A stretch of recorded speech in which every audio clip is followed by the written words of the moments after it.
ভিতরেই ছিল। ও আমার এই কথা বলছে যে আমরা যে মানে যাচ্ছি এই কথা কিন্তু কাউকে বলা যাবে না, যদি বলছো তাহলে তুমি তোমার মেয়ের মরা মাথা খাবা। আমার কাছে রেকর্ডিং আছে, এটি সব আমি আপনাদেরকে হোয়াটসঅ্যাপে দিব। ও যা যা বলছে এবং এই কথা বলছে যে আমি যদি তার প্রস্তাবে রাজি না হই সে ছাদের থেকে পড়ে আত্মহত্যা করবো এবং বিষ খাবে।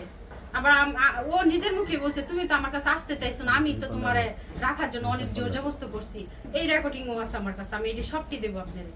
যারা যারা মানে আমার নিয়ে ট্রোল করতেছেন যে আমি এগুলা সাজানো নাটক, আসলে ওরা কিছু কিছু মানুষ কিন্তু ভিউ পাওয়ার জন্য কিন্তু এগুলা ট্রোল করতেছে।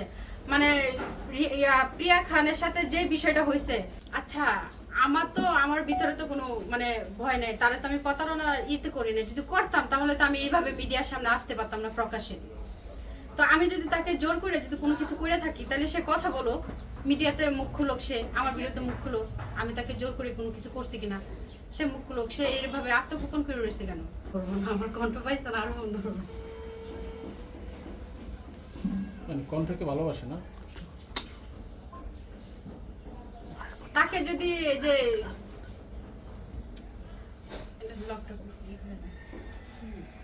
মানে একটা মিথ্যা জিনিসে বা জানি না কতটুকু সত্য, ওই জিনিসটারই আপনারা মেনশন করতেছেন। আমিও হয়তো ওরকম ধরনের কোনো কিছু, কিন্তু না, এরকম ধরনের কোনো কিছু না। আমার কাছে যথেষ্ট পরিমাণ প্রমাণ নিয়ে আসি।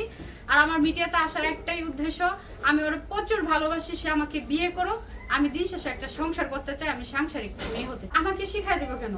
আমাকে কেউ শিখাই দেয় নাই, কারণ ঘটনা যেটা করছে বাস্তব, আমি তো ওইটাই বলতেছি আপনাদের কাছে, আমি তো মিথ্যা কথা বলতেছি না। আমার যা যা হয়েছে সবই সত্য। ও আমার বলছে ও যদি কখনো আমার হাত ছেড়ে দেয় আমি যেন তার হাতটা না ছাড়ি। আর এই কথা বলছে আমার বাবা মা, এর আগেও 2-3টা এরকম ঘটনা ঘটছে, টাকা পয়সা দিয়ে মিউচুয়াল করছে। তোমার যদি ওরা অনেক টাকাও হাতে, তুমি টাকার মধ্যে কখনো মিউচুয়ালে যাবা না।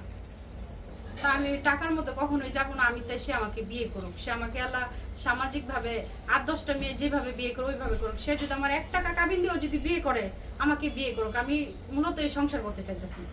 আমার যদি তার কাছ থেকে টাকা পয়সা যদি আত্মসাৎ করার ইচ্ছা থাকতো তাহলে তো ওরা অনেকভাবে আমি ফাঁসে, এর যদি একাধিকভাবে আমার বাসায় গেছে আইসে বিভিন্ন জায়গায় নিয়ে গেছে। একটা মেয়ে চাইলে একটা ছেলের যে কোনো জায়গায় আটকায় একটা কিছু করতে পারে না, এরকম কিছু তো আমি করি নাই। যদি জোর করি তাহলে যদি আমি কিছু করতাম তাহলে তো ওরা আটকায় আমার এলাকায় চাকরি করতো, ওরা আটকায় তো ওখানে আমি বিয়ে করতে পারতাম। কিন্তু আমার ভিতরে তো ওটা ছিল না। আমার কথা সে আমাকে ভালোবাসে, ইচ্ছাকৃতভাবে বিয়ে করতো। তো এই বিষয়টা জানা জানি ওর পরে ওরা চাকরি থেকে বিয়ে করে দিছে এবং সে চলে আসছে।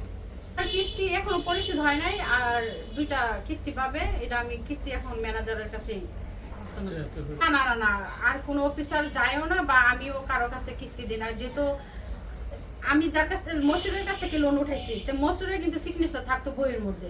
তো এখন আমি অন্য একজনের তো বিশ্বাস করতে পারি না, সে আমার টাকা নিয়ে তো বইয়ে না উঠাইতে পারে। সেও তো প্রেমের কথা বলতে পারে। প্রেমের কথা না বলো, কিন্তু সে তো আমি যে একটা টাকাটা দিতেছি এটা তো সে বইয়ে না উঠাইতে পারে। এর জন্য আমি নিজে কিস্তিটা কোম্পানিতে নিয়ে যাই, কারণ কিস্তিটা দিয়ে আসি তারা অস্বীকার করতে পারবে না, কারণ অফিসে সিসি ক্যামেরা আছে, ওখানে কিন্তু বাসবে আমি কখন গেছি টাকা নিয়ে।